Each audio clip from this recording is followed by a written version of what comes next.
تعدين البيتكوين السحابي BTC. لو مهتم بجديد ومفيد في عالم التطبيقات اشترك في قناتي وانا هقولك وظيفة كل تطبيق، مزايا وعيوب.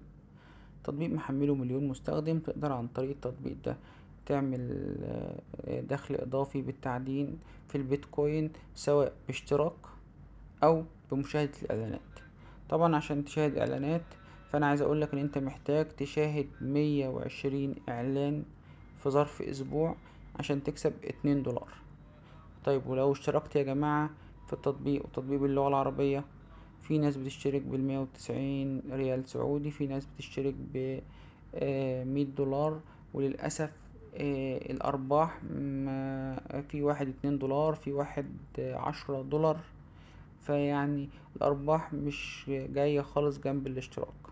وبالنسبة للناس اللي بتقولك ان انا بشاهد اعلانات، فانت لما تشاهد 120 اعلان في ظرف اسبوع عشان تكسب $2، وفي الاخر لما تيجي تسحب يقولك السحب اقل حاجة $48 عشان تسحب، والمحافظ متفعلة على التطبيق قليلة جدا.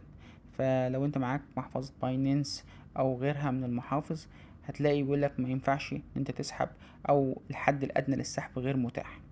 فنصيحة مني، تطبيق بيستغل اي حد بيخش عشان يكسب مكسب سريع، سواء انت حضرتك عايز تكسب من التعدين في البيتكوين وتكسب مكاسب خرافية زي ناس كتيرة جدا اغتنت عن طريق العملات الرقمية، او انت عايز تكسب من غير ما تدفع اي حاجة بمشاهدة الاعلانات. فحتى لما هتكسب من ضياع وقتك وضياع الانترنت بتاعك على تطبيق لمدة اسبوع، مش هتعرف تسحب الفلوس دي. نصيحة مني، ما تحملش تطبيق، لان التطبيق بنسبة 75% إلى 80% نصب في نصب، والباقي قليل جدا اللي ممكن يكسب من التطبيق ويطبل للتطبيق. واقرا التعليقات قبل ما تحمل التطبيق. شير ولايك وسبسكرايب للقناة لو ما كنتش عارف اي حاجة عن التطبيق.